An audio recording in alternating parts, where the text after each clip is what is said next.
કે ભાઈ ઘઉં ઘાટા તલ પારવા ચણા ડેડક ઠેક કર્મે વાવે કપાસિયા ને શેરડી ખૂંદી ખે. મારું ગુજરાતનું સાહિત્ય કેટલું ઊંડું છે. ખાલી માત્ર ને માત્ર 2 કડીમાં આખે આખું વાવેતર દર્શાવી દીધું કે ભાઈ જે ઘઉં છે એ તમારે ઘાટા વાવવાના, એને તમે ગમે એમ વાવો. તલ પારવા કે ભાઈ પારવા એટલે થોડા થોડા અંતરે વાવો, ઘઉંની જેમ ઘાટા ન વાવો નકર હારા નહીં થાય. અને એની પછી કીધું કે ચણા દેડક ઠેક. દેડક ઠેક 2 શબ્દમાં કેટલું બધું સમજાવ્યું કે દેડકો જેટલી ઠેક મારે, 1-2 વેતની એની ઠેક હોય એટલા અંતરે તમે ચણા વાવો.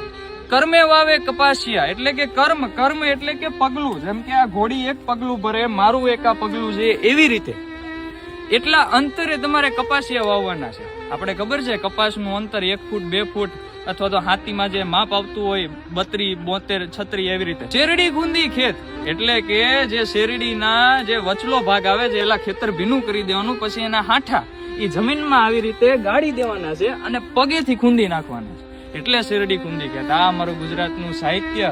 પ્રભુ ક્યાં છે? તો પ્રભુ અહીંયા છે, આ ખેતરના કણ કણમાં છે, ગાયના રગ રગમાં છે અને ગામડાના એક એક દ્રશ્યમાં છે. એટલે કે ભાઈ ગાય ગામડું ને ખેતી અહીંયા જ પ્રભુ છે.